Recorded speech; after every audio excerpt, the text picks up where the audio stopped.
In countries with freedom of speech, we can criticize our leaders without fear. In North Korea, you don't even need to speak just one wrong look can end your life. A former lieutenant colonel who protected Kim Jong Un for 15 years watched a man disappear forever after a 3-second stare. No trial, no charges, just erasure from existence. This is his testimony about the day he realized he was protecting a system that treats human lives as disposable. If these stories matter to you, please subscribe and hit the notification bell. Your support helps us bring these untold stories to light. Together, we can be a voice for those who cannot speak. I'm a former lieutenant colonel from North Korea's Supreme Guard Command. For 15 years, I protected Kim Jong Un. And in the fall of 2024, I witnessed something that shattered everything I believed in. Kim Jong Un didn't say a word. He stared at one man for 3 seconds. That man vanished forever. I stood right there and watched it happen. It was a meeting room at the party's Central Committee building. The air was thick, heavy. I'd been doing this job for 15 years, but that afternoon 3 o'clock everything changed. They told us it was a meeting. It wasn't. It was a selection. Something felt off from the morning. Usually, we got the next day's schedule the night before. That day, it came at 8 a.m. Last minute, 3 p.m. today party's Central Committee small conference room security detail change. Just a piece of paper. But the moment I held it, I knew. Security detail change. In 15 years, I'd learned that phrase meant trouble. Normal meetings? 2 guards. One at the door, one down the hall. That day was different. By 2:30 p.m., when I arrived, guards lined both sides of the corridor. 3 times the usual number. Stairwells, restrooms, even emergency exits covered. A younger guard whispered, "What's going on?" I shook my head. "I don't know. Just stay sharp." I didn't know, but I'd felt this before. At exactly 3 p.m., the attendees started arriving. Deputy department heads from the party's Central Committee. General-level officers from the military. Their faces were stone. No greetings, no small talk, just footsteps echoing down the hallway. Click, click, click. At 3:10 Kim Jong Un arrived. I stood by the entrance. He glanced at me as he passed. Usually, he'd nod. That day, nothing. No expression. He just walked in. The door closed. I took my position outside. The room was silent. Too silent. Normally, you'd hear reports, papers rustling, pens scratching. That day? Nothing. Just silence. The kind that swallows sound. 10 minutes passed. Then I heard a chair scrape. Someone stood up. Kim Jong Un's voice came through. "Comrade." That was it. One word. I couldn't see inside, but I felt it. Something had started. The guard next to me, his hand was shaking, gripping his weapon. Mine too. My body knew before my mind did. 15 years on this job, and for the first time, I thought this isn't a meeting. The silence inside, the tension in the hallway, that cold look in his eyes. Everything felt wrong. I'm a soldier. I follow orders. I trust the system. I serve the supreme leader. But standing in that corridor, doubt crept in for the first time. What's happening in there? The door was closed, but I could feel it. Someone's fate was being decided. This wasn't a meeting. It was a culling. The door opened. Around 3:30, a guard stepped out, looked at me, nodded. The signal. I went in. The air felt frozen. Every attendee sat with their heads down. Kim Jong Un sat at the head of the table, drinking tea, slowly, deliberately. Every motion felt like slow motion. I took my position by the wall, hands clasped in front, eyes forward, but I was scanning the room. He spoke. That concludes today's report. His voice was calm, not angry, just flat. That made it worse. No one looked up. He took another sip of tea. A few seconds of silence. Then his gaze moved, slowly, deliberately, toward a man at the far left of the table. A deputy department head, mid-50s. Kim Jong Un looked at him. 3 seconds. It felt like forever. He didn't say the man's name. Didn't call him comrade. Just looked at him. With his eyes alone. The man's head stayed down. But he felt it. His whole body froze. Hands on his knees. Motionless. Kim Jong Un gave the slightest nod. Maybe 5 degrees. Maybe less. But it was enough. 2 guards moved in. They walked behind the deputy head. One on each side. Stand up. The voice was low but firm. The man stood. His legs trembled. He gripped the chair to steady himself. Everyone else kept their heads down. No one looked. They pretended he didn't exist. The guards led him toward the door. That's when I saw his face. Pale, lips almost blue, eyes unfocused, trembling. For a split second, our eyes met. It was a look I'll never forget. Save me, or maybe, understand me. I looked away. The door opened, closed. The room fell silent again. Kim Jong Un took another sip of tea. Proceed with the next agenda item. His voice was still calm. Like nothing had happened. A man's life had just ended, but the meeting continued. That's when it hit me. In North Korea, purges don't require words. No names. No orders. Everyone just knows. One look decides a life. It's a system. For the first time in 15 years, I felt fear. Not fear of the system. Fear of the man sitting there, drinking tea. Is he even human? I stepped back into the hallway. Still quiet. Guards still in position. But the deputy head was gone. So were the two guards who took him. Inside, the meeting continued. Someone was reading statistics. 115% compared to last year. Numbers. Reports. Like a normal meeting. Except 10 minutes ago, a man was dragged out. I kept staring down the corridor. Wondering where he went. I already knew. I just didn't want to believe it. Around 4 p.m., I heard sounds from the emergency stairwell.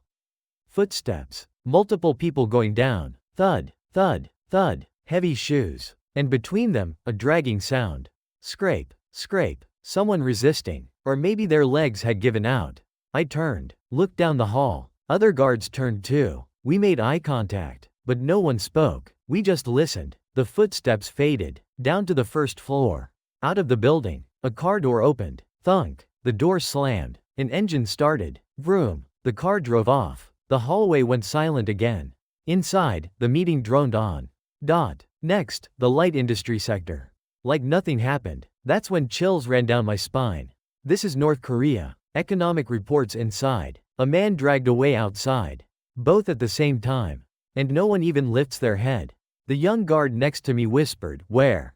Where did he go?" I didn't answer. Couldn't. Didn't want to. I just shook my head. I don't know. A lie. I knew. In 15 years, I'd seen people taken like that. Not many. But a few. They never came back. The meeting ended at 5 p.m.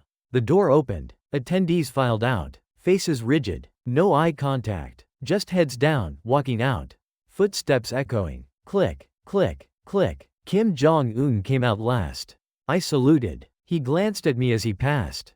Less than a second, but I felt it. You saw, didn't you? That's what his eyes said. You know how this works. That night, I couldn't sleep. The sounds kept replaying. Footsteps dragging. Car door slamming. And that deputy head's eyes. I'm a soldier. Following orders is my duty. But that night, for the first time, I asked myself, what am I protecting? I had no answer. The next morning, I reported for duty as usual. Protection detail continued. The Supreme Leader's schedule ran like clockwork. 10 a.m., local guidance. 2 p.m., military inspection. Everything normal. But I had change. That meeting room kept flashing in my mind. What did he do wrong? Why was he taken? Was there even a reason? No answers. I couldn't ask anyone. At 4 p.m., Kim Jong Un returned to his office. I stood outside, on guard. Then he called me in. "Comrade, come in." My heart pounded. Is this about yesterday? Am I next? But he was smiling. "You've worked hard." A normal greeting. "Have some tea." He poured it himself. I took it with both hands, overwhelmed. He looked out the window. Beautiful weather. Yes, Supreme Leader. Autumn is deepening. Yes. Chills ran through me. Yesterday, he had a man dragged out. Today, he's talking about the weather. Yesterday, he decided someone's fate with a look. Today, he's pouring tea. How can someone be this calm? Is this even human? He spoke again. "You've been in protection for 15 years, correct?" "Yes, Supreme Leader." "Long time. Isn't it hard?" "No. It's an honor." The answer came out automatically. He smiled. "Loyal. That's why I trust you." Then he added, "There aren't many people you can trust in this world." I understood. That deputy head dragged out yesterday, he was probably trustworthy once too. Rose to deputy department head. But where is he now? Is he even alive? Kim Jong Un kept smiling. Relaxed. Yesterday's cold eyes were gone. Today, he seemed like a kind elder. "Your family doing well?" "Yes, thanks to you." "And your children?" "My son is in military service." My daughter is a teacher. Good. Take care of them. Thank you, Supreme Leader. The conversation ended. I stepped outside. My legs felt weak. I leaned against the wall, catching my breath. That's when I realized, the scariest thing isn't anger. It isn't coldness. It's this calm indifference. Dragging a man out yesterday. Pouring tea and smiling today. That's what terrified me most. Because it wasn't calculated. It wasn't an act. It was real. Yesterday meant nothing to him. One life ended, just another task checked off. Today, a different task. That was all. For the first time in 15 years, I was certain this system is wrong. This isn't a place for humans. I need to get out. 3 days passed. I arrived at the party building as usual. Out of habit, I glanced down the hallway. The floor where that deputy head's office was. His door was wide open. Usually closed at this hour. I walked past, glancing in. Empty. Desk cleared. No papers. No photos. No personal items. Bookshelves bare. Calligraphy off the walls, like no one had ever worked there. A janitor was mopping. Who used this office? She looked up, shook her head. I don't know, comrade. First time cleaning it today. A lie. She'd been assigned this floor for 3 years. But I didn't press. No point. At lunch, I went to the cafeteria. Usually, I'd eat with colleagues. That day, I sat alone in a corner. People were eating, talking, laughing. 3 days ago, a man was dragged away. No one mentioned it, like it never happened. At the next table, someone said, "Nice weather lately, isn't it?" Yeah, autumn's perfect. Thinking about hiking this weekend. Normal conversation. Too normal. It felt wrong. I put down my spoon. Couldn't swallow. That afternoon, during my shift, I kept thinking, where is he now? Is he even alive? Do his family know? Or are they gone too? I didn't want to think about it. But I couldn't stop. I knew what happened to purged officials. No trial. No defense. Just a decision, then immediate action. That night, or the next morning.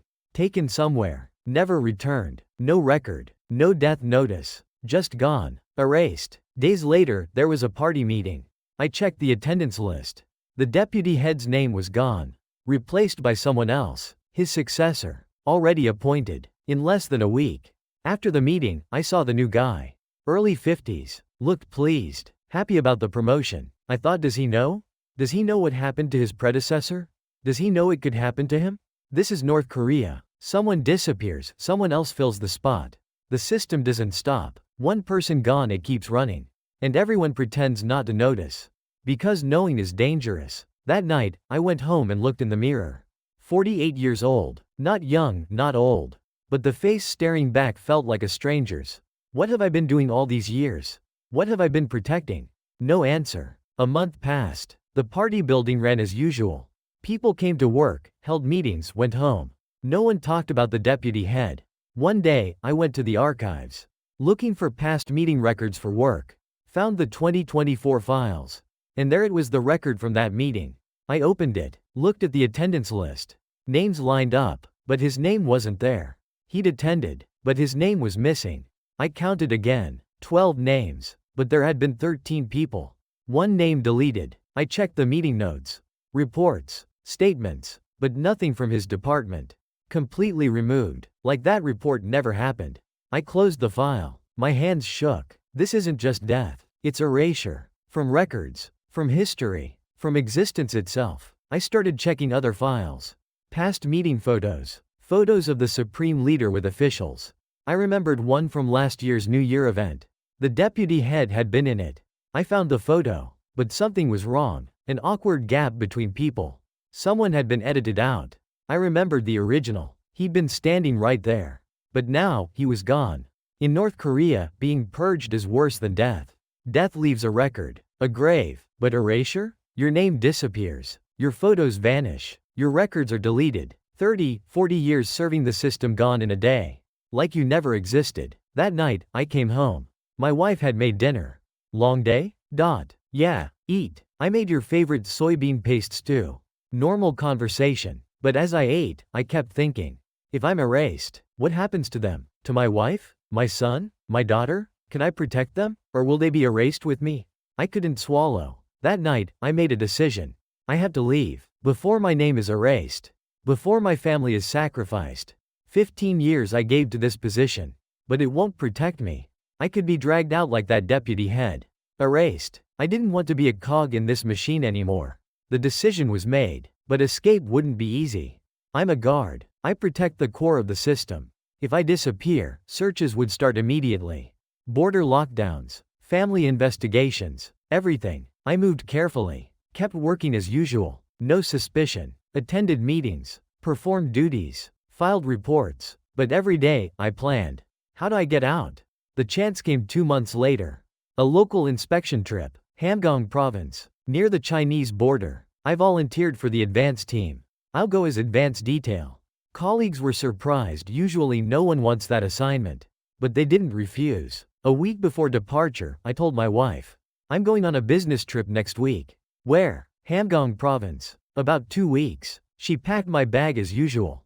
It'll be cold. Take warm clothes. Okay. Eat well. I will. I wanted to hold her. Tell her, this might be the last time. But I couldn't. If she knew, she'd be in danger. Not knowing keeps her safe.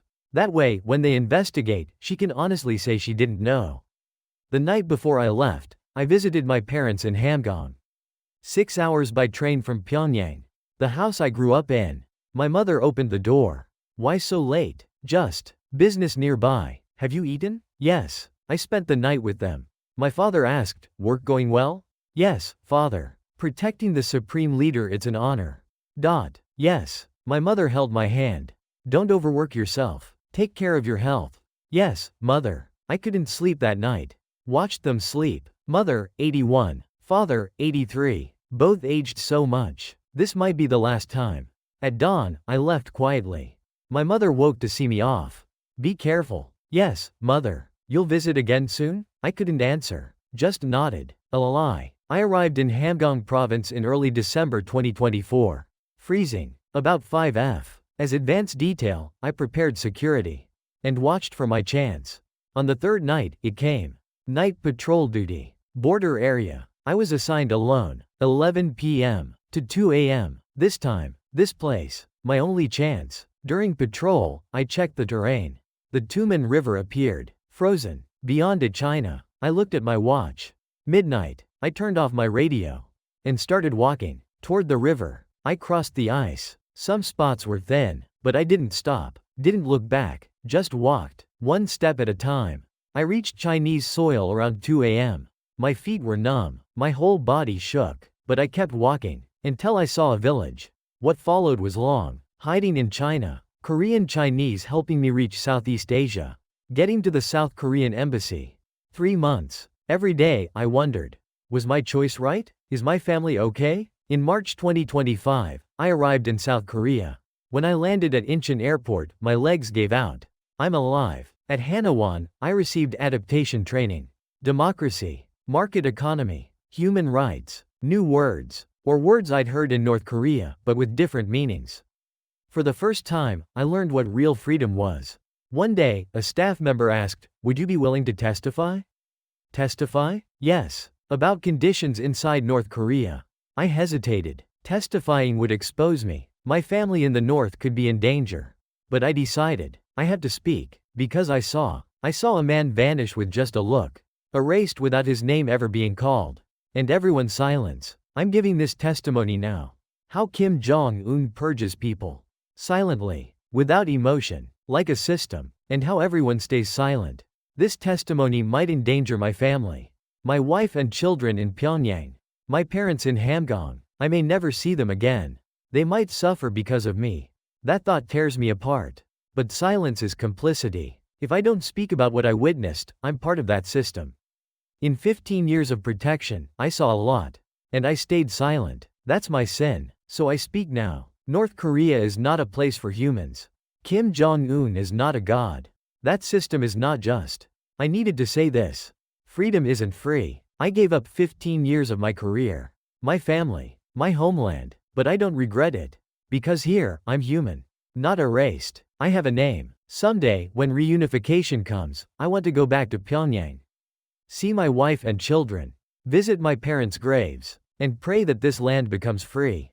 Until then, I'll keep testifying. Someone has to speak. Silence is complicity. And I need to remember that erased man's name. Even if no one else does. Thank you.